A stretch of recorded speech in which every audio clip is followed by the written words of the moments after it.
Welcome to the altar. Welcome to the altar. Meet me at the altar.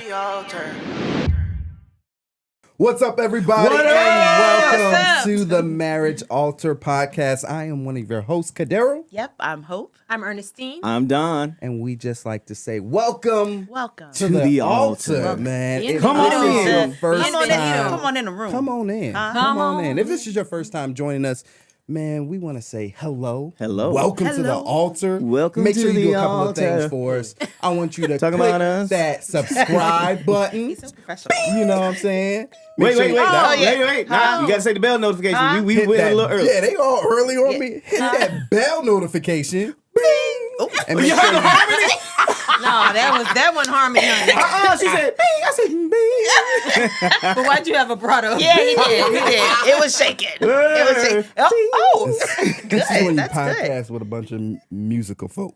Yeah. That's what happens. I actually thought he was going to insult us. I did too.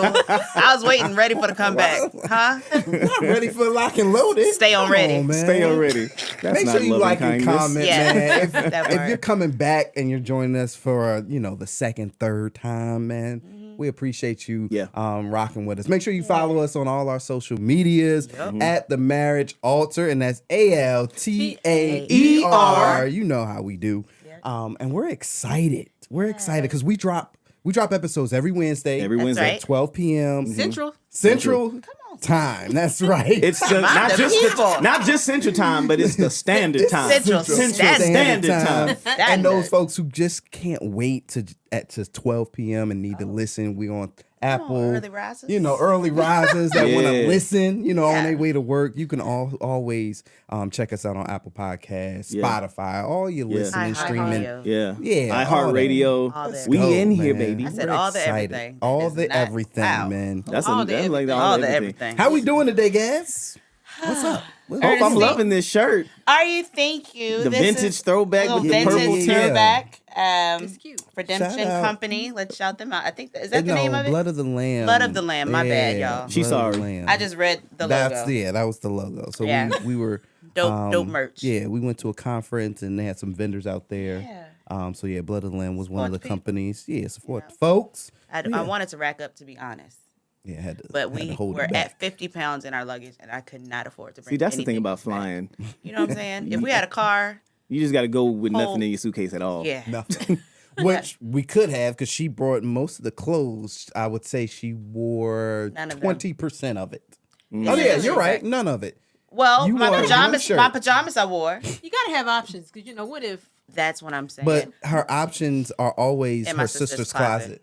Every 'Cause time when go we to went to Atlanta, my sister lives in Atlanta, so Oh, I always okay. go over there. Yeah. And then I always find pieces that I like, and so I always rummage, and then Come on, rummage.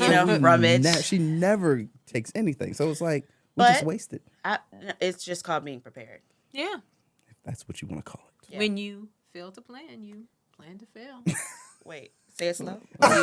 She When missed you it. plan to fail. You Huh? You messed up. Lord. when Yeah. you Fail to plan. Fail You to plan, plan to to fail. fail. That is good. See, That's- I didn't say that. You did. I don't know what you did said. say Oh, it the okay. first time, Yeah, but I when just she you had me. questioned but- you, you was like, It had me second guess. Don't let me second guess you Hope now. came and casted a seed of I doubt in your did. mind. I did. exactly. It wasn't intentional. I just Exactly. needed to say it slow. That's hilarious. Don, how we doing, man? How you doing, brother? Man, I feel like it's been a good week, but it's been busy. My weeks have been busy. So y'all know that we got 3 kids. Y'all busy. That's enough. And a puppy. And a And puppy, a which puppy. Feels like a is fourth like kid. a baby. I was gonna say that's It's- another the only kid. difference is a baby that, well, babies don't talk to you either, but like all he do is bark and growl Yeah. or Yeah. whine when he ready to come out his cage. So that's like having a child all over again. Yeah. But then I'm in Taekwondo, and yeah, we're in there doing that. And Who's that move, Hope? I saw Is that anything? I saw that. It's something. I'm blocking. If anything, it makes you Blocking. think that doing I know your limbs work. Yeah. At least. You wrong for that. And I know you. Know your limbs. But other than that, no, it's a great week. God is good. Yeah, all the he time. is. And all the time. God is good. And he's faithful. And so, yeah. We that podcast. I think life is good. You know what I mean? I think life is good. I think God is good. family is good. I'm good.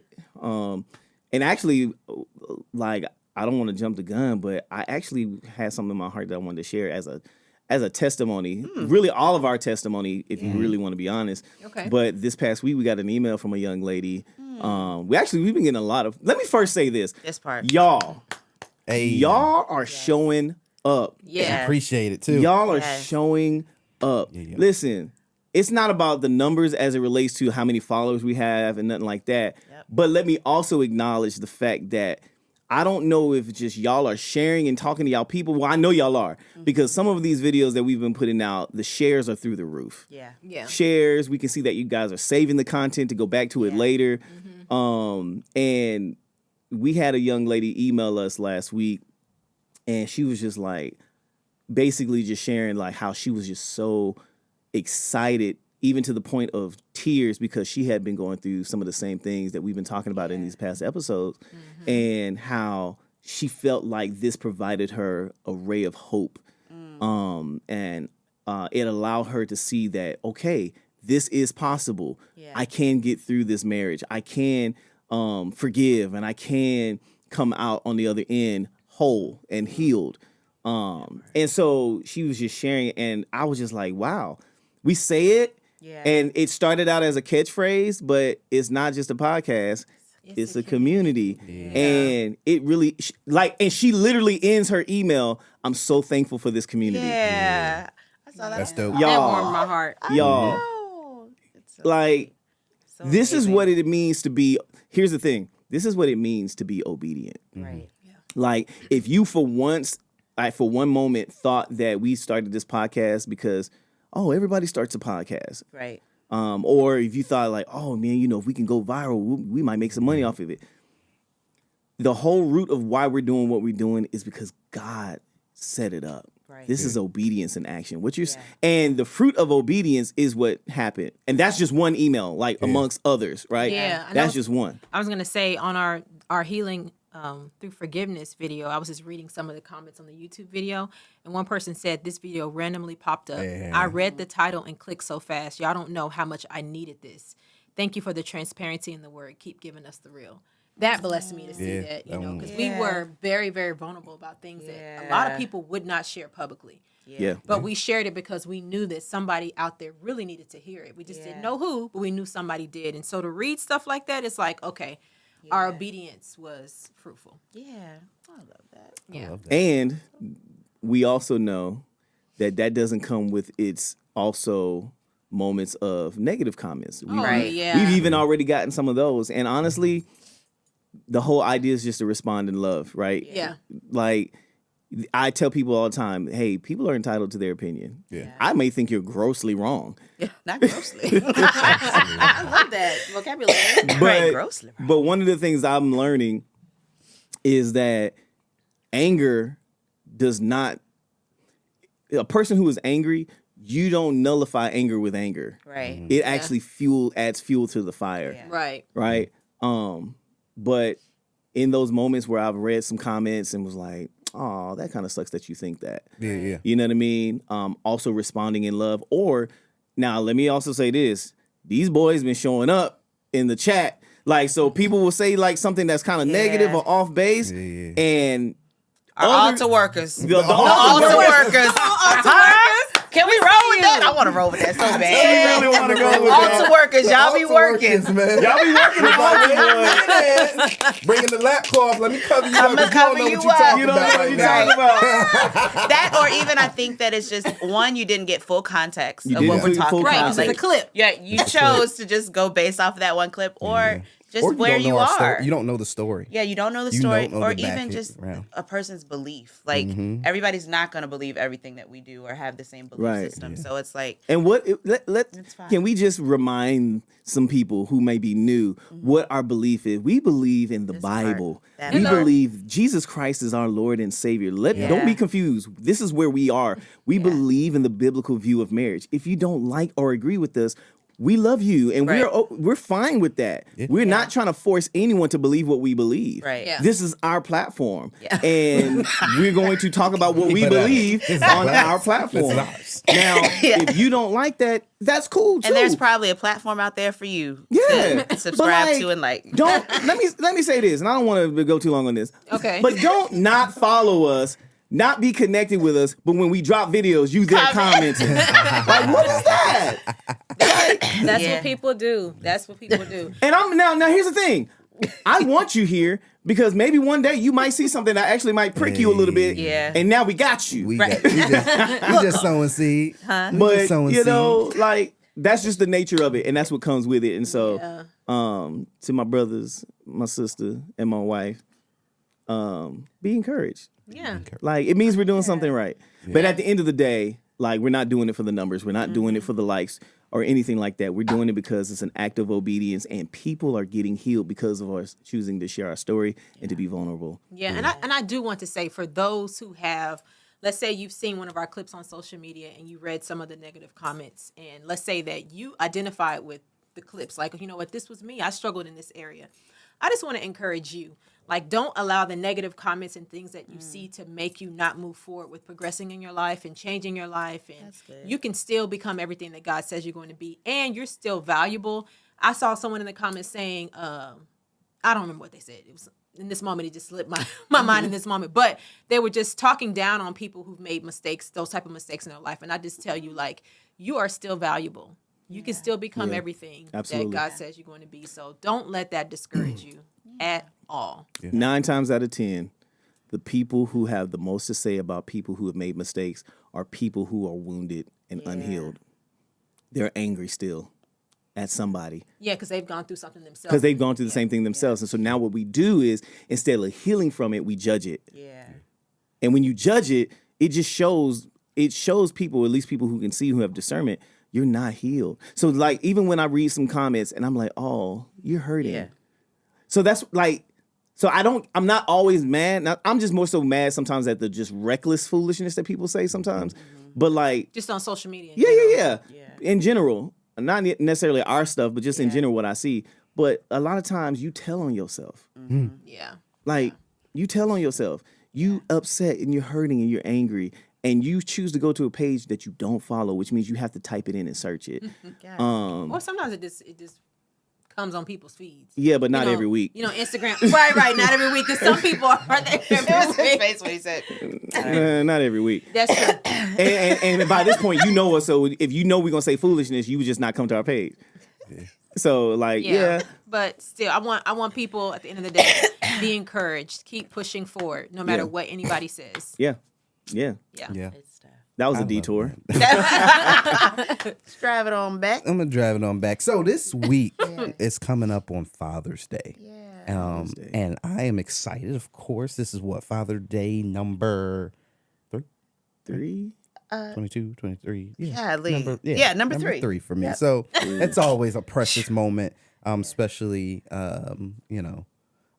being a father. Oh, fix me up. Oh, I appreciate that, baby. Oh, she's so sweet to me. Little Father's Day gesture. You know?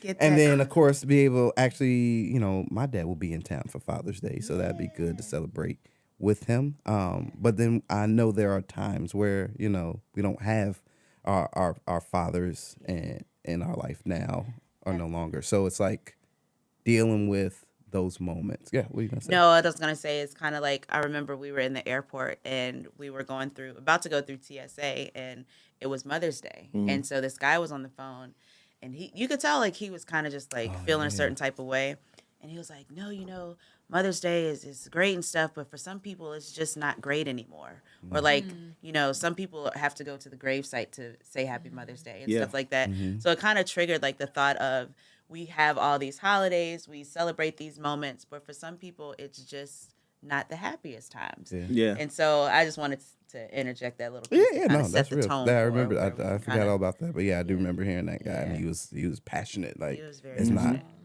But yeah, and then just thinking about how do we grieve? How do we cope with loss or grief? Whether that's a loss of loved one, a loss of a job, a loss of something. Yeah. Like we deal with grief differently, and we deal with it based off of any type of loss. Yeah. But as couples, how do we deal with that? How do we, because as two individuals, we may deal with it differently. And that could be cause tension, or that could bring a couple closer together. So it's like, how do you deal with that? And I wanted to, throw this out to Don, who lost your father recently, and being a father that's coming up where, he won't be here and you won't be able to physically celebrate him in person. Yeah. How was that grieving process for you? And then how as a couple, Ernestine, how did you support him, console him in that moment? And then how is that process now? What does that look like now? Man, that's a lot. Just want to figure out where to start. So, yeah, I mean, it was hard because my dad passed January 2023, so just a little over a year ago. And his birthday is also in May. So it was kind of back to back for me. So it was like he passed, May comes around, his birthday. It's like, and like it's all back to back. So it's like you're grieving the loss. And here's the thing. So my dad passed in January, to be specific, January 12th. And it was a military funeral because he was retired Air Force. But because the base schedule was so hectic, we had to wait to have his funeral till February 1st. Oh my gosh. Yeah. So we didn't have his funeral until February 1st. So from the time he passes, I'm grieving up until the 1st. And now I feel a little bit better. Well, now we got to have the funeral. All right. So we're back in it. Yeah. And we're back on that drive. We're back on the drive back home. And the last time I drove home he was dying. Yeah, we were trying to get to the hospital, Right. From Tulsa. We didn't know that he wasn't going to make it, so we're trying to get there. Yeah. And so then we're back on that road just a couple weeks later, Right. So it's like, oh. And so February 1st, his funeral. You're like, okay, cool. A couple of months pass. You're like, okay. May comes. His birthday is May 23rd. And I'm like, okay.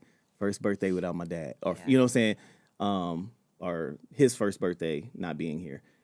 And then Father's Day is right behind it. Yeah. You know what I mean? So it was like kind of like a blow. Yeah. I learned a very valuable lesson in the points of grief because I have never grieved. I mean, the last time I grieved was our brother's death, but this one was very, very different because it was my dad. And by the time, I don't know, I guess I would say a couple of weeks into it, there were moments where I was good. And it's like when I was good, like emotionally good, I was like, okay, I'm good now. Right. Like grief is past, I'm good. And I find myself even now, a year and a half later, it hits you. Yeah. And I learned that grief is not here to kill me. Grief is not here to make me feel bad about a situation. Grief is actually a healing mechanism. Yeah. That's God gave us to help us get past that point. The issue is when we don't let grief go. When it's time for it to go, we hold on to it. Yeah. It's almost like unforgiveness. Yeah. It's like there's a process where you like, okay, you need to forgive, but then there's an opportunity for you to forgive. You're like, nah, I'm choosing not to forgive. Now it begins to rot, and it begins to turn you. It's the same thing with grief. Grief was given to me, or given to us, anyone who has experienced it, to help us to heal. Yeah. Once you heal, though, you have the responsibility to allow it to go back to where it came from, to release it. But some people don't want to let it go. Yeah. And everybody's situation is different, right? I'm not judging anyone who's still grieving. Like I'm still grieving, but grief looks different. Yeah. You know what I'm saying? Yeah. Now, if I was depressed in the house or recluse, my whole life and identity and character has changed because of a loss, like then there's something to be concerned about. Yeah. I think the other thing that a lot of people do is they run from grief. Yeah. I remember after your father passed, like the next day I called our counselor back home and I was like, hey, do you have any openings to see my husband? He didn't even have a chance to really even cry yet. No. I was already on the phone like, hi, do you have any openings? And I ain't gonna lie to y'all. I mean, she's given me a lot of gifts over the years. One of the best gifts she gave me was that. I didn't even know I needed to do that. Yeah, I wasn't even thinking about counseling. Yeah. And I just remember, matter of fact, my dad passed on a Wednesday. I want to say it was like Friday. It was like 2 days later. She's like, "Hey, you'll have an appointment with our counselor through Yeah, virtual." I was about to say That's for awesome. you, Yeah. that's so real as a couple, like as a unit. How did you know that? Like, yeah, I need to do this immediately. Like, what was it that you saw in him, or just being one and with him? Like, you knew, okay, he gonna need this. I feel like everyone was trying to be strong, which that's fine. But I was just concerned that in that strength that there were things that were happening that maybe he needed help processing and stuff like that. Yeah. And so I was like, I'd rather be safe than sorry. Let me just just call up just to make sure. And so y'all had your virtual session. And it was great. Yeah, and I remember, and you can explain it better than I can, but I remember you talking about how she asked you to describe how it's been for you. And you said something about running from it or something. Yeah. Like, how did you describe it? I don't remember how I described because I'm such an in the moment type of thinker. I think it was something like you said it's as if you were running. And when you look back, you could see grief behind you, running behind you. Do you remember that? I Like, do it was remember chasing that. you. And I don't remember exactly what I said. And I remember it being really good. Yeah. But I remember you told me that the counselor said, okay, I want you to picture yourself, you're running from it. I want you to close your eyes, picture it. And then she told you, okay, and now I want you to picture that you stopped running. Right. And Stop. turned around. And turn around and face grief. Yeah. And I don't know if she told you to hug grief or She told me something. to embrace it. And it was in that moment that I realized grief wasn't trying to kill me. Yeah. It was trying to heal me. And as men, we grow up, like, we don't cry. Like, you're going to have to suck it up. I remember the first time I had an experience with someone getting upset about people we naturally want to, there's something in us that wants to make people feel better. And we don't consider the timing and nothing like that. So when you don't know what to say. you don't know what to Right. say, so you resort to like, well, it's gonna be all right, and like, don't cry. And I remember the first time I experienced that happening was when my brother died, and my mom was crying, and my mama is a black woman, and so when she was crying, she was crying, and I remember people was telling her, it's okay, don't cry, Janice, you're gonna have to calm down. And I remember she yelled, we're in the funeral home, and I remember she yelled, don't tell me to calm down, my son is dead. Don't tell me to stop. I'm gonna cry. Right. Yeah. It's natural. And I remember thinking, like, that's so real, like, So real.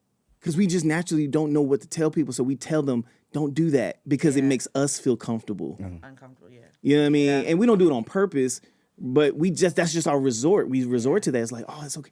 Don't cry. It's okay. And then as men, again, we grow up learning that, oh, we don't cry.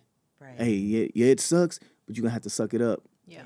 And once I embraced that grief regarding my father, like, I just remember breaking. I had multiple moments of just outbursts of just tears and crying because it hurt. Yeah. And I think the biggest thing that I had to heal from was it was my first time watching someone that close to me die. Yeah. It's different. Like, he was on his bed and looking at him lifeless, but the machine's breathing for him, and to see him pass and the blood around his mouth and just seeing all that was just like, those images are coming to my mind. And I'm just like, man, I wish I could have did something different. And I think when I knew that I was good, even before the grief really came, was standing by my dad's bedside as he took his last breath. And the nurse said officially, okay, yeah, he's gone now. And I remember I grabbed his hand, held his hand, and I prayed for him. And I said, Father, I thank you for the life of Don Hopkins Sr. I said, I thank you, Father, that right now you are saying to him, well done, thou good and faithful servant. So I thank you, Lord God, that whatever it is that you sent him to the earth to do, it is done. That he accomplished everything, that there is no work left for him to do. And I said, and I pray that you receive him now. And I pray, I have it on tape, recording, just me just praying him, because my father prayed for me for years. There's times I remember calling my dad, what you doing, Dad? I'm just praying for my children. That was his thing. And even as a kid, praying for me. And I was like, this is the one opportunity I get to pray for my dad. And what better way to pray for my father than in the moment of his transition back home. That right there, That's the, that took me. Yeah. That took me. And I recorded it on purpose because I wanted to remember. Yeah. Like, not that I prayed for him. I wanted to remember that moment, that in the darkest moment of my life, one of the darkest moments of my life, I still found a hope and a joy and a light, and had to muster courage to do something that I'm called to do in the earth, and that is to be a minister. Yeah. Right? And I ministered in that moment because my dad's spirit was transitioning from here. Yeah. The Bible says to be absent from the body is to be present with the Lord. Yeah. And in that moment, it was like I wanted to be involved in that experience of him, you know what I'm saying? Yeah. Being in God's presence. And so, but it wasn't until after that the grief started. Yeah. Right. So, And I want to ask this question too. I know, like you said, like you called a therapist for him. Like, what does that look like? Like, have you learned how Don grieves? Like, how did you find out? Like, what's the best way you can support him in those moments? Like, what did that journey look like? Really just because, day by day it can be different. A person might need one thing on one day, but then the next day they might need something else. So just really asking him and just being there and just saying, okay, what do you need from me? And in moments where he said he didn't know, then I would just be there, just my presence, But whatever he said that he needed, doing that. Because oftentimes we give people what we think they need. Right. Yeah. So I found it important to ask him, what is it that you're needing, And also offering things he didn't ask for. And then if he doesn't need that, then he just didn't need it. But not taking it personally. Because I know oftentimes when a person's grieving, they're not necessarily themselves. And we can take it personally and this and that. So just choosing not to take those things personal during that time. yeah. I'm glad you mentioned that, taking things personal, because there was forgiveness that I had to walk through too. Because there were moments, and I feel like I can talk about this now. There were people in my life that I felt like I was really close to, that to this day, I never heard from them. And it's a year and a half later. And I'm talking about people who I've called brothers, the people who were supposed to be really invested in my life in some kind of capacity or really close to or whatever. That sometimes I remember thinking, man, it would be good to just hear from some people who are close to me. Yeah. Sometimes that's helpful too. My wife is there, but there was just like people who I felt like I built community with, Right. or, Right. whatever. It's like, or people who I've seen Yeah. face to face and never acknowledge it. It just, I had to walk through a healing process even with that. So I'm grieving, but I'm also thinking like, dang, you don't really care about me. Yeah. I'm struggling, struggling internally. I'm struggling. My father is gone. Like, I can't call him back. Right. I got new voicemails on my phone from my dad. You know what I'm saying? Like, Yeah. he's gone. And in a moment where I needed community, some people who were supposed to be in this community didn't show up. Yeah. Now, I'm not mad at them. I feel like in the moment I was, if I'm being honest, I was. Yeah. I'm not mad at them now. I'm good. I'm past it. I've healed from that. And I realized I put expectations on people. Though I do feel that certain expectations come with the role. Like if you really are Yeah. a friend. You know what I'm Yeah. saying? Like, reach out. Yeah. you are Novi's parents. Yeah. You cannot go and tell Novi, well, why did you have an expectation of your parents that they would be good parents? Where'd you get that from? That would be Right. dumb. Right. Like, my wife has an expectation that does not have to be communicated to me. I Right. want you to be faithful to me. Right. She doesn't need to communicate that. That just comes with the role. Right. Right. You know what I'm saying? I just can't. No, because people say stuff like, well, why do you have that expectation? Did you communicate that expectation? Okay, Right. some stuff doesn't Doesn't- require me to communicate. I Right. think that people get really uncomfortable whenever it comes to loss and stuff like that, and they don't know what to say. And some people freeze up and just don't say anything. Yeah. Which say something, a text or something like Right. Yeah. something. Yeah. Sorry for your loss. Yeah. And And I thinking know of some you. people get Thinking angry of you. at people saying sorry for your loss. And people don't like that. Yeah. Some people get angry whenever you say, I understand how you're feeling. I've had someone blow up on me before because I was like, yeah, I understand. And she's like, no, you don't. Like she's screaming. And to this day, we don't talk to this day. And this was years ago. Oh, wow. So I know different people want different things, but just still show up. Still show up in the best way that you can. I think if you just don't try to not make a mistake. You know what I mean? Well, I walked for a long time of trying not to make mistakes after that person blew up on me. Then I was like the real timid person when someone lost someone. Like, I don't know. If I say this, they might feel this. Or what if they don't like this? Yeah. The guy was just like, hey. Like, it's a real thing. Yeah. People it's a real thing. People are uncomfortable and you don't know what to say. And I found myself sometimes where like, I don't know what to say. But I could not allow myself to not say anything. Right. So I would at least send a text like, hey, I know right now this is a private time for you. I just want you to know I'm thinking about you and that in any way that is possible, I'm here for you. Yeah, if there's anything I can do, let me know. Right. You know? Yeah,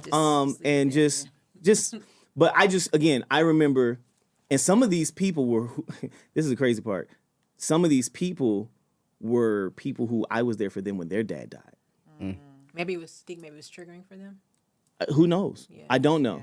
Now, again, I'm not mad. Yeah. Like, I'm good, but I'm going to talk about it because it happened and somebody else is going to experience this at some point. And so, but I just remember no one not no one, I'm sorry, that's not the right word. Not no one acknowledged it, but people who I expected to acknowledge didn't even acknowledge. And to this day has never said, dang, bro, that sucks. I'm sorry to hear that. Yeah.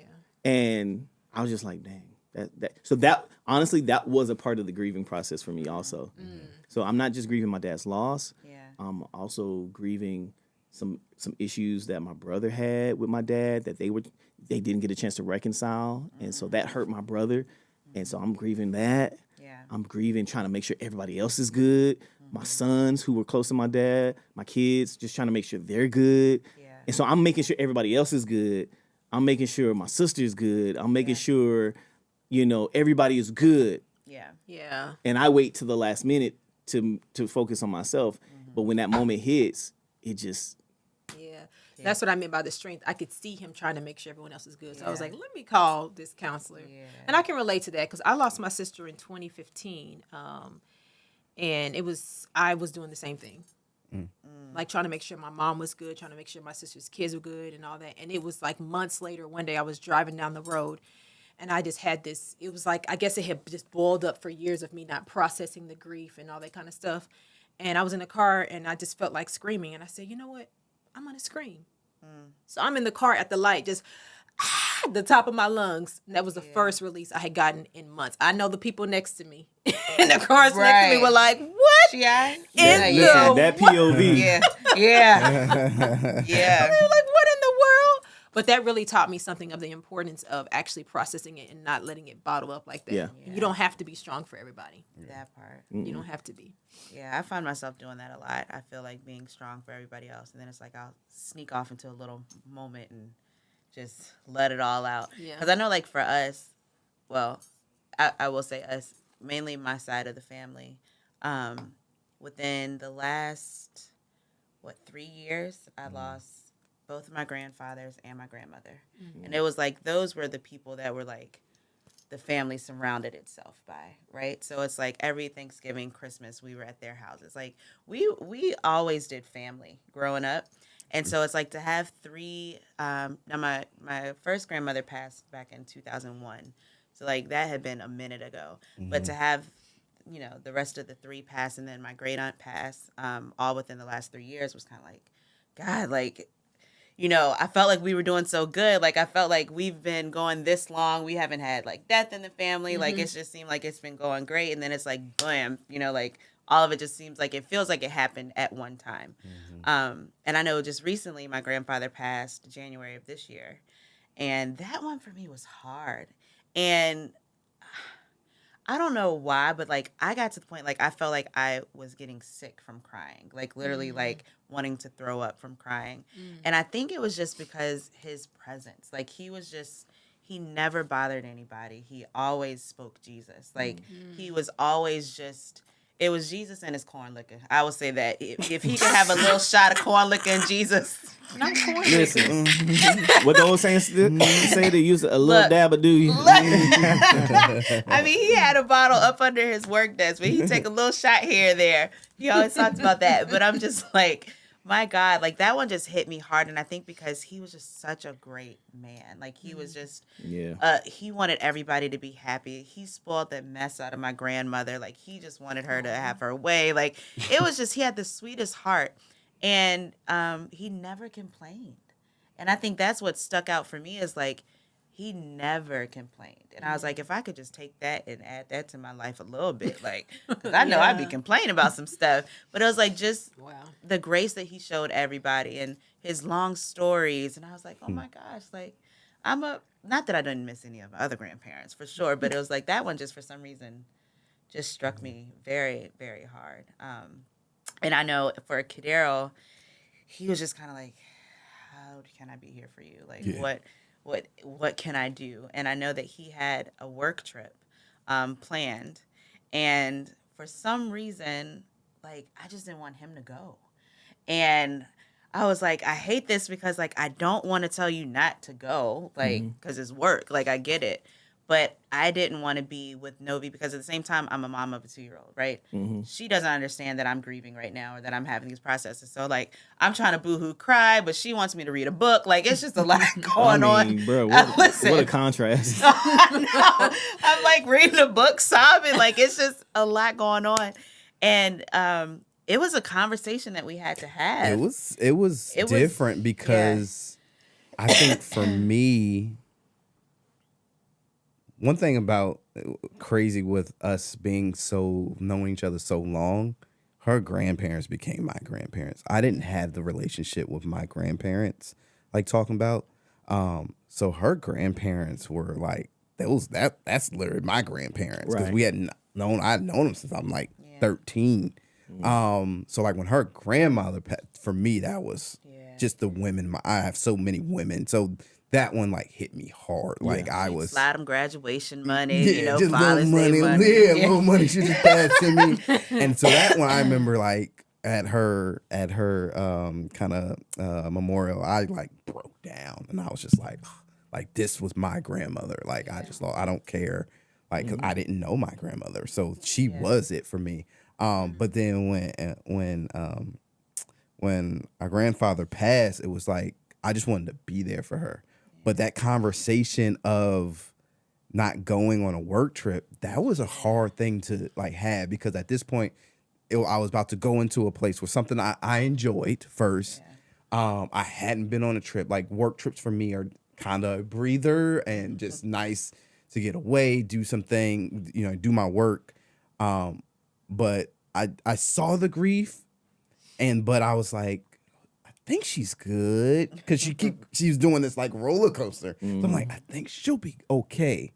And so I'm like, I've been here for you. I'm here for you, but I do have this trip type thing. Like everything was already booked and stuff. So it was just like, and I always hate to rock the boat on any end. So, but at the end I had to like, what I really had to like, what are your priorities? Get it together, sir. What is your priorities?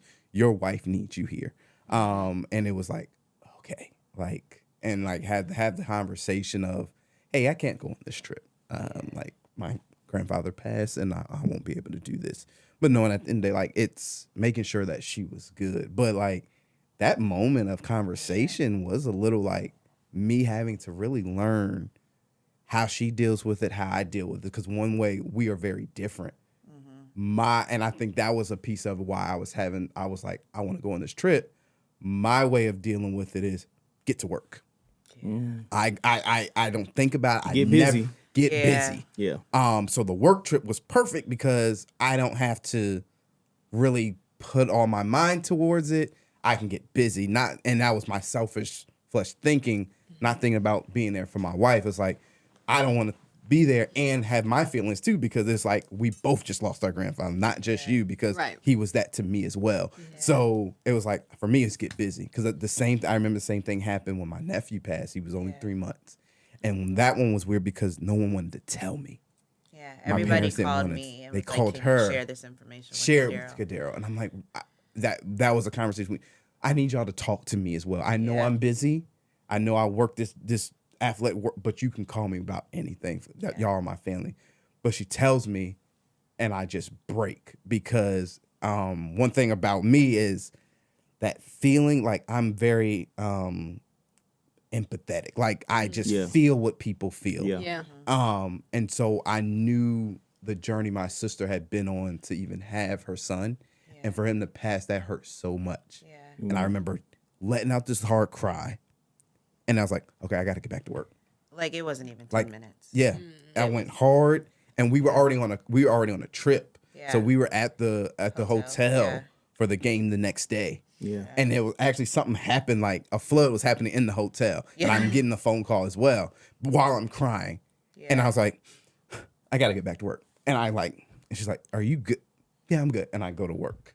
So in that, But you know, the whole time I'm like watching him from the hotel room. I'm like, okay, is he all right? And then I think I'll go down at some point. I'm like, just take a minute and like, just let me give you a hug, like something, like just feel it for a second. So it was like that conversation of going was just, we were this because of our styles. Yeah. Not necessarily I didn't want to be there. It was like my style is to work and be busy. Her style is to embrace it and like, let's do this together. And I think like for me, like even in those moments, it sounds crazy, like replaying it back, but it was like I felt like I had just lost my grandfather and I didn't want to lose him. And I know he was going to work, but it was like, it feels like another person was just leaving my life in that moment. Yeah. So I was like, anything that I can try to control, like to have in my possession, like I need you here because I don't want to feel like now I'm in this house by myself with just my daughter or like our daughter, like just trying to survive.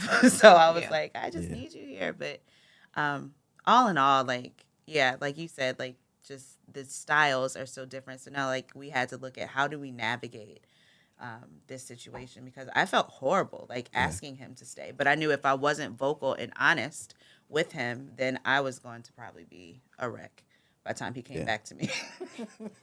Yeah. There's something about that like we have to remember in our communication with our loved ones, in our marriage, we have to communicate and we got to communicate with honesty. What do we need? What do we need in that moment? And I'm bad with that. Are you? Yeah. She'll ask me, are you okay? Anything? I'm like, no, I'm good. Yeah. Because for me, it's not, it's like there's parts of me that don't want to face it. Right. Yeah. Yeah. You know what I mean? It's like, I don't know if I'm ready to. So instead of just saying, I just don't want to talk about it, I'll just be like, oh, I'm good. Yeah. Because that's demanding me. It's like, hey, there's nothing I can't handle. I'm fine. Yeah. I'll be all right. Yeah. You know, but being more vulnerable and open and saying, honestly, I'm not doing good right now. And being honest when I don't know. And I usually am pretty honest. Like, I'm like, I don't know. I don't know how I'm doing right now. I'm still figuring it out. Yeah. You know what I mean? And that's okay because again, as my helpmeet, her sitting in the ambiguity with me is helpful. I need another word. No. What? Her sitting in the what? She said, I need another word. I love you. I do. Yo. Say what the people are thinking in the audience. Right. You know what I'm saying? Because somebody else want to know what it means. What are we talking about sitting in? She's sitting in the what with you? Sitting in the unknown. The unknown. Oh, okay. The unknown. Yeah. The unclear. Come on, thesaurus. Gotcha. Okay. When Got Oh, it. that's funny. Yeah. My that was wife. good. Laughter is a healing mechanism that as well. part. It sure is. Yeah. But yeah, sitting in unclear territory, right? When things are not clear, you're not sure how things are panning out. You're not sure what the outcome is. Yeah. You're not sure how you're gonna do. And yeah, but for her to sit in that with me Yeah. is helpful because a lot of times most people feel when they're going through situations like that, they're alone. They're alone. Yeah. In the presence of many, but alone. Yeah. And so when she comes and she nice little shoulder rub, baby, you good? Or like she'll just rub my leg. Those are reminders for me that I'm not alone. Yeah. And so sometimes this little thing right here says so much more than 1,000 words. Yeah. That's so true. It says so much more than the things that you have to tell people. And it's a good thing, right? To tell people like, hey, I just want you to know I'm here for you. Like all those things are necessary. They're good. They're important. But there's sometimes where just little gestures, at least from my wife, like that shoulder rub, that arm rub, that just grabbing of the hand, it's just a reminder like, hey, just want you to know I'm here. And that gives me life. And so, yeah, I think that that's super important. Yeah. Is understanding the nonverbals in the context of marriage, just knowing like your partner enough to be able to just, and I know what that little hand grab is without her having to say anything. You know what I mean? So obviously you got to know your spouse and to be able to know what helps them. And I'm not even saying she does it to try to, like, it's just her wanting to just bring some sense of comfort, but it works. Yeah. You said something that kind of triggered a thought in my mind was the laughter as another way of healing and a mechanism of coping with. And I think for us, we dealt with that head on with our miscarriages and loss of child.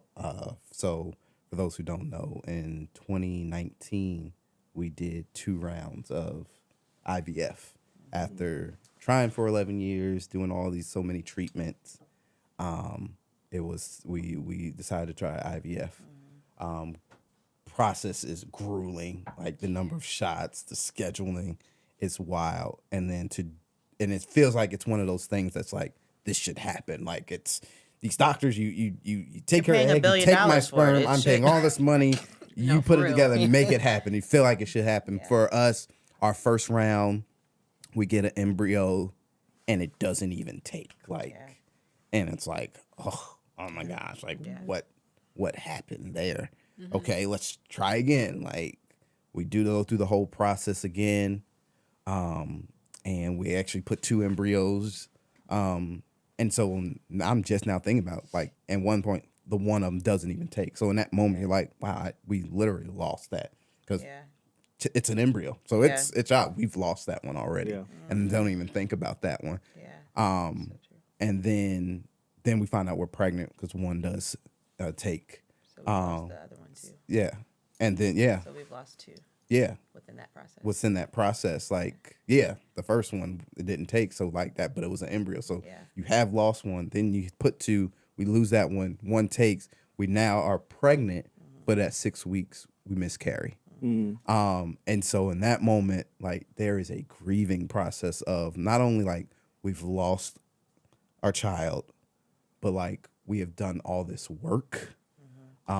It's like mentally, emotionally, we're drained. For me, it's like I don't know what to do as a husband. Like it's one thing to like be there for, but this has been a process that's been affecting her body. Like this is stuff that poking and prying and surgery, like it's a lot. And it's like you don't know what to do but to be there. But it was a moment of just saying, of surrendering that she had, was like, God, I know we're supposed to have a child. And I'm just going to leave this to you. And your timing, let your will be done. And in that moment, that's the end of 2019. For 2020, a pandemic happens and people are dying all over the world and like just constantly. But and what we do is then find this our laughter in each other and in our silliness and in our love for one another. We're just being goofy and laughing. And then we're putting it out to the world. And now healing of laughter to people who have been losing people constantly because of COVID, and they're DM like, I lost my parents, I lost my sip. But just looking at you guys having fun and laughing and making me laugh just feels so good right now in this moment. Wow. I love that. And I think it's hard to, like, going back to the grief. Like, I think about all the prophecies that we've had about, oh, y'all are going to have kids. Y'all are going to have kids. So, our entire One told marriage. us 4. Yeah. See, now. No, we tried to I spit about a wasn't- spirit yeah, on that one. yeah. He wasn't. Yeah. Test the spirit by the Right. spirit. that one was full for us.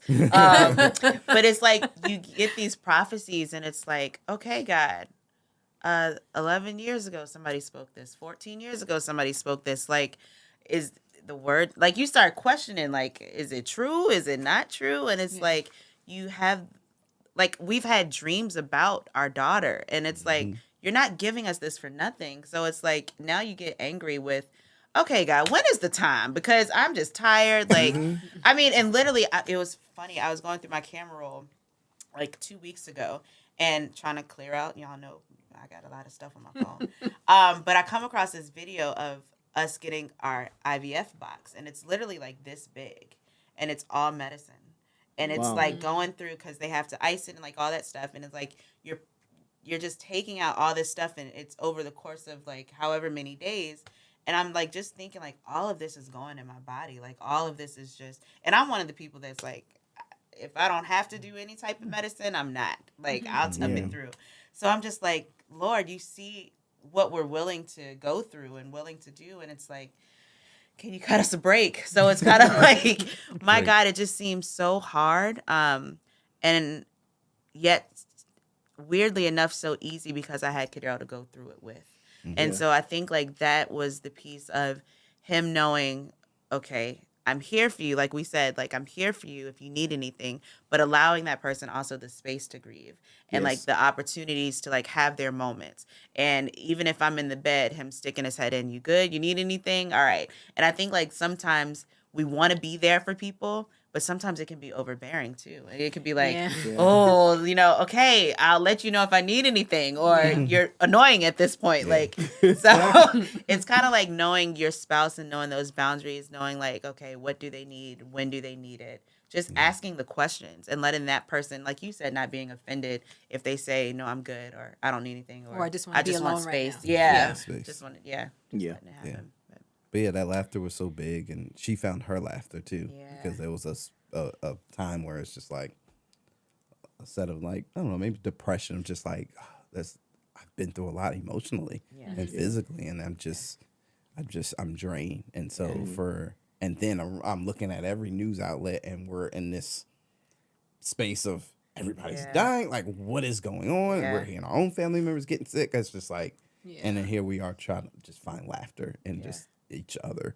So leaning on each other as a couple instead of saying, you stay in your corner, I stay in my corner, and we not talk, we leaned into each other. And I think that's big in these times, especially even if they say I need to be alone, they know you're still there. Yeah. good. And so you're always know that they can lean on you no matter what, because there are times where something happens, a loss happens, and grieving happens, and they go to their corner, and now there's no connection between the two in the moment, and now that's when the enemy comes in to now continue that division.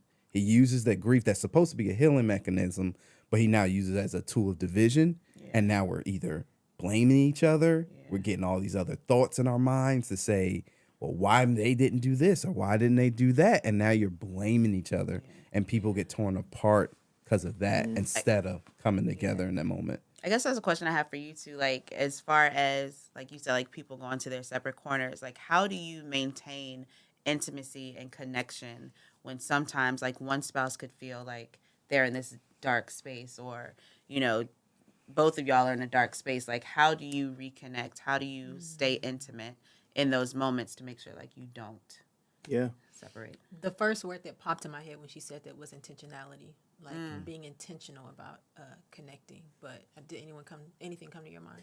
No, that I think I was gonna say that, but just not in that with that word. Come on, Unity. I think that I'll answer from the mature place, right? Okay. But then I'll also answer from the place of when you're not as spiritually mature. Right. But from the mature place, it's, I feel like it is, like the word she used, intentionality. It's I think on the first or second episode, I don't remember, I had mentioned about, I don't know, maybe it wasn't, maybe it's later. Anyway, just like when we're in bed at night, just allowing her to feel my presence there. It's not always like I'm touching her because I want something. It could be a 5-second back rub. You know what I'm saying? And I think those little moments create intimacy. You know what I mean? Because intimacy is not simply just in the moment. It's something, I've always said this, is something that you build throughout the day. Yeah. You know what I'm saying? And so, when her issue happened with her sister, like I just remember just little moments of just, again, the little shoulder rub, or like, you good, you want anything, you need anything, you want me to go to the store, grab something, Like, and if she's like, no, I'm good, I'm like, okay, cool, well, just let me know. You know, it's just, you're trying not to be too invasive and try to be forceful, but then also you just want them to be abundantly sure that you're there. Like, you need me to do something, just let me know. And I felt it. I felt your support during that because I lost my sister tragically, in a tragic way. So, like, you doing that, I felt it. And it meant a lot. Yeah. It did. And I think also everybody is different. You know, for some people it's like, don't touch me, you know, but then that goes to my, you know, not as mature way of handling things. A lot of times you try to think for people, or a lot of people's grief is filled with anger and resentment. Yeah, because anger is one of the stages of grief. Yeah. You go through this anger phase and you kind of lash out. And I've been that person before too, where like, I don't want to talk to nobody. I don't want fool with nobody. You know what I mean? Ernestine has never been that way. She's never been like the angry person. Like, I don't want to talk to nobody. She's always been very just calm and that kind of stuff. But there's moments where I'd be in the car, we'd be driving somewhere, and this is well after her sister passed. And we're driving long distance, and I look over at her and she's crying. I'm like, and my natural self is just like, God dang, what did I do? That's real. Like, dog, did I do something? I mean, them 20 seconds of trying to figure it out is rough, boy. You like, dang, did I say something? Right. What did I Replaying the forget? whole day. Right. I'm like, I mean, just replaying. Like, man, I just been listening. I mean, 10 minutes ago, she was cool. Yeah. Right. And I remember asking her, like, what's wrong? Like, I'm just confused. Yeah. She's like, I was just thinking about my sister. And I'm like, like, okay. And I'll just rub her leg or just be like, all right, baby, well, okay, you need me, you want to stop? You want to, are you, you know what I mean? And so just trying to be, it's not about having the right answers. Yeah. It's not about knowing every single thing. There is no grief toolkit. Like, oh, when the person grieves, do this. Right. Step one. Like, I think the best thing that you can do is just know your spouse. Yeah. You know what I mean? And try to communicate, even in subtle ways, that you're there. Yeah. Because at the end of the day, you can't fix the problem. Right. And I think that's what we are trying to do sometimes. We're trying to fix your grief. Like, oh, you're crying. How can I get you to stop crying? How can I get you to feel better? And that's not my job. Right. When you're grieving, when she's grieving, my job isn't what can I do to make her feel better? Yeah. Because I'm robbing her. I'm robbing her of the opportunity that grief is bringing to her doorstep, and that is to heal her. Yeah. So I To actually let it out. Yeah, there's actually in some cases where when I try to, with the good intentions of my heart, I try to keep her from grief, I'm actually robbing her. Yeah. I'm actually hurting her more than I'm helping her. Because the selfish part of me is like, I don't want you to feel that way. I'm and again, it's not a coming from an ill place, like a bad place. You genuinely want to see a person do better and feel better. But we have to understand that you trying to save someone from that moment of grief or emotional despair, or whatever you want to call it, you could actually, I don't want to make absolute statements. You could actually be robbing them of a healing mechanism that is actually very needed for them. Now, it's different than if she was doing things out of depression. Yes, I need to intervene. Yeah. You know what I'm saying? But that's not what we're talking about. Yeah. We're talking about the helplessness that we experience when someone is grieving and we don't know what to do. So what we do is we try to make them feel different so we can feel better. Yeah. And that doesn't help the situation at all. So true. Let me ask this question. This is what they call a temperature check. I think I'm using it right. Come on, I temperature don't know. check. That's I it. don't- Is that it? That's it. Okay, I hope I'm doing it right though. Okay. So I just want to know, like, because for me, He look nervous. He like, is she about to do like I know. you did on the I'm first just- episode? I'm waiting on them to say, let me do it. Let me do it. Okay, no, but I do want to know because, like, for me, I am a very private person, right? Kadero knows everything, and he's the only one that knows everything, right? So it's like when it comes to like grief or like your family or friends that like want to know like how you're doing or like how you're dealing with things, like I'm not quick to express my feelings on how I'm really doing, right? It takes me a while to have that relationship with that person. Like, are y'all the same way, or do y'all find like y'all can openly just talk to people about stuff? I'll let you respond first. Why? Okay, I can respond. I just be trying not to like dominate the Oh, conversation. okay. I'll start. Go ahead. What was the question?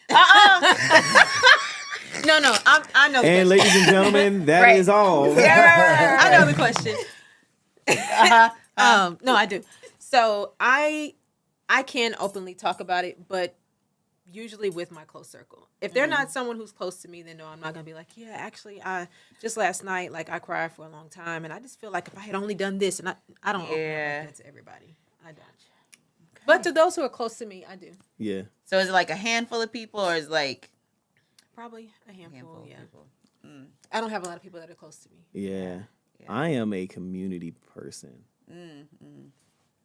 Though I don't have a large community, but I am very communal in how I respond to things. So I'll tell a stranger everything about me. Really? I'm just Like that. so, in the middle of grieving, she's talking about specifically about specifically grief. I mean, if I mean, I don't voluntarily just walk up to a stranger and be like, "Hey, so let me tell you how my day is going." So let's say somebody from your job saw this and they came up to you and like, "Hey," someone that you're not close with. if they like, ask me "Hey." questions, I'm going to answer it. Yeah. I So don't. how are you doing? How you been coping? I'm like, I'm okay. You know, I'll be like, I don't bleed on people, right? Yeah. But I'm not reserved in the sense of like private. Like if Yeah. somebody came up to me at work that I'm not particularly close to and says, "Hey man, I noticed that everything all right." Honestly, bro, man, I just lost my dad and I'm just trying to figure this out, bro. Like Yeah. I'm not super. But you're not gonna go deep into it, like. I mean, detail. no. I mean, if it feels natural for me, I might. But like, I don't be going deep just to go deep. Like, I think the question was more geared towards: are you an open book or do you keep it more reserved? Yeah. And I feel like I'm more of an open book type of person. Yeah. And because just from my childhood, I know what it's like to not have certain things. I know what it's like to people not care about how you feel. And so I think sometimes I respond out of that place, not always knowing it or consciously being aware of it. So I naturally give people stuff that they didn't ask for. So they may come and say, "Hey man, I saw that your dad passed, man. I'm sorry to hear that, bro." Yeah. "Hey man, thank you, bro. Like it's been rough, bro." And I just start talking. Yeah. They didn't even ask me all that. Right. You know, Yeah. but yeah, what about y'all? I know you said you're more private. I am like I mean, and I will say, ever since moving here to Oklahoma, I feel like I am starting to open up. We've gained that community. Yeah, of close so it's folks like- to Aw. actually And I know, I express. think Kadero even reached out to people like, check on Hope, because I'm not gonna. He did. Yeah, He did. We did get a message. Give it up one time for that boy. Okay, all right. He said But for he me, did. I was uncomfortable in a quick second She because was. I was like, people Did you texting me, text- did you text? Right? I texted you too. Yes. saying something. I was like, how do these people know? Now I got to say something. Yeah, but it was needed, and I was like, that was one of the power moves you made, because I was like, I'm not Power going to team. just I'm not going to just like you said, bleed out on people and say things, but through those text messages, I was like, wow, like I do feel like that sense of community is now. People do care. Yeah, people People do care. care, and I was Yeah. like, okay, this is Sometimes okay. people. Why am I going here? Oh well. We're here now. We've arrived. Sometimes people are the emotional pathway to healing. Sometimes it takes, because everybody heals differently, right? Yeah. Sometimes which is why counseling is so important. Sometimes talking about it is helpful. Yeah. And a lot of times we hurt ourselves by trying to, like, no, I don't want to talk about it. I'm just, Yeah. which is necessary too. Yeah. But again, everything in its proper place, right? Yeah. And so sometimes, man, you got to understand that sometimes God will send someone to ask you a question, like, Mm-hmm. "Hey, so how you doing? I just want to know what you know. I'm thinking about you," and that gets you to talking, because sometimes expressing yourself is a healing mechanism as well. Yeah. That's true. Getting it off of you. And I found myself that when my dad passed, I would, I was cool with people, but I wasn't always talking about it because I didn't want to face it. Reality. Yeah. You know what I mean? It wasn't until I didn't like, I don't think I cried like my first cry until like a couple of days after. Like even in the hospital watching him pass, I didn't cry at all. Yeah. I think it was at church. Remember we went to church in San Antonio? No, I think it was at my dad's house. Oh, before church? I think that was before church. Okay. Yeah, it was at my dad's house.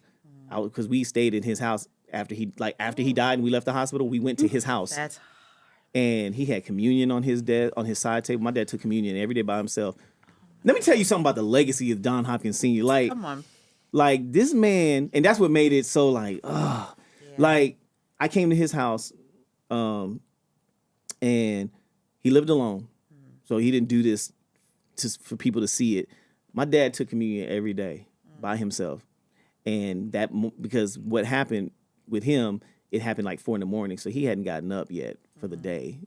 But he still had his communion sitting on his nightstand that he was ready to take when he got up for the day that day. Juice is still in the little cup. He still had his little cracker or whatever. And his Bible sitting by his bedside page. I mean, just, and it made me think like, I think there was a part of me that felt like I wasn't ready to fill his shoes. Like the legacy that he left, because everybody, you just follow your dad's legacy. He left you a legacy. And I'm like, that's a lot of responsibility. I'm thinking about all the things that my dad had to do for us as kids when the times that I was with him, and to see his sacrifices and to see how he was consistent. And he didn't make all the best decisions, right? But he did what he could, and all the prayers and all of the things that my dad did. Calling and checking in. Son, I hadn't heard from you, just I want you to know I'm still breathing, like to now know that I can no longer call on him for advice. That's done. Yeah. I have to now resort to everything that he has left behind. And my dad, if you knew my dad has always been the person to say, son, one day I'm not going to be here. And I'm going to pass that torch to you. And you're going to have to take it and run with it. And when he died, I felt the weight of those words. It's time for me to now take the baton that he passed to me, and now I got to run and be the example for my kids. And I was just like, I don't know if I'm ready for that yet. I feel like I have more questions. I feel like there's still things I'm going to need my dad for. Whatever the case is, I feel like my kids needed more time with my dad, all those things. And so I wasn't ready for it. And so I didn't want to face it. So I would try to just not talk about it. Yeah. Even though I'm an open book when it came time to, like, if somebody asked me, but most of the time I would just be chilling. Yeah. And I realize now that sometimes talking about it is also a healing mechanism. That's true. What about for you? I know. My book is like this. That's my what's book. that? The page is too Right. Because there are moments where I'm like super private and I don't want to, but then I think there's this piece of me that knows how important community is. Yeah. Right. And so I want to be like, this is what I'm dealing with. This is what I'm going through. This is like, I want it. And I think that's for me why I've always longed for, especially a brotherhood. And I try to strive to like put it out there because I want to be able to have a close enough community to say when I'm truly dealing, because we say it all the time. Right. We say it in church, have community. These are people that should know. But when it really come down to it, how much are we talking? Right. Yeah. Right. How much are we really sharing what we're going through? And so I want to get there with people to say, I am struggling with this today. Yeah. So I find myself where if it's a close group, I can relay that message that I'm struggling, but I need to get there. I think, like, for me too, it's kind of like relearning behavior, because I feel like the way we were brought up, well, I'll speak for me, like the way I was brought up was like, what you go through, you keep it in this house, or all of those things. So like I'm groomed in this, if we're dealing with something or something's intimate, I keep it to myself. And then as we grew up, our relationships with people became very superficial because of how our lifestyle was. It was like, I worked in this athletics. I work with them, but we're not truly we hang. But we're not truly friends because the minute we leave, we never talk. Right. So we always long for a community that we can truly. But we gotta break that cycle of not being used to talking to people. Yeah. So that's been the hard part of just trying to say, okay, let's chat. Let's tell somebody. Yeah. Yeah. Oh, it's hard. One last thing I want to say. Language, not language, but brokenness, I feel like is a language. Like, it's a language that God understands. So, like, the Bible says that God is close to the brokenhearted. Like, I think that God, I always say this, God is not petty. Like, I think we give him, in certain areas, we give him more credit than he should have. And then in other areas, we give him less credit. Can you explain? Yes. Please. More credit. Let me explain that because people are like, well, he deserves all the credit. That's why I was like, let me say that so he can say that because I know the Let me people. say what I mean for the people who ready to roast me. Yeah. I think that we give him more credit in the sense that we blame God for things that he never did. Or we hold God accountable for not fulfilling promises that he never made. And we become angry with God. I remember hearing this clip about Kanye talking about how he no longer serves Jesus or is a Christian because he prayed to God and asked God for certain things and God was silent. And because he was silent, he says, well, you didn't respond to my prayers when I needed you the most, so why do I need you? And I just think that's just a bad theology, a bad mindset, and it's probably rooted in things that the Bible talks about how we pray and ask for things and we do not receive because we pray with selfish motives. The intent for why we ask for certain things is so we can use it for our own pleasures. Like he's a slot machine. Like he's Right. a slot A machine. genie. Come on, Yeah. Jesus. And honestly, even slot machines, there's a certain sacrifice. You gotta put money in it. Right. We think God is a guarantee. genie. Right. My That's what I'm saying. wishes. Rub the lamp. Yeah, like, hey, when I need you to fulfill something for me, Right. and we always say, well, God is, what do we say? He'll give you the desires of your heart. Ooh. Oh, like that's to use tricky. that one, don't we? It's just most out of Tricky. context. You know Yeah. what I mean? What he's saying is that God will give us our heart's desire, meaning the more that we seek him and become like him, the Yep. more our hearts will desire the things that Things that he he desires, Yep. which is within Because his before will. that, it says delight in the Lord. Delight Right. in the Lord. So they weren't talking about that car or Right. No. 30,000 square foot home.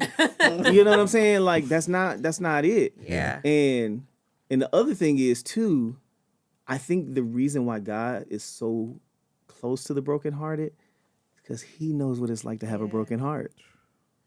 He's experienced loss too. Daily. You know what I'm He saying? experiences it daily. Yeah. He experiences loss. He know what it's like to have a son, his only son, die a brutal death on a cross, Yeah. right? For something he did not do. And he had to sit there and let it happen because he loved me. Think about this for a second. I don't know why we're going here, but we're going to go there. Here now. He looks at his only son on this cross, which is the crucifixion, right?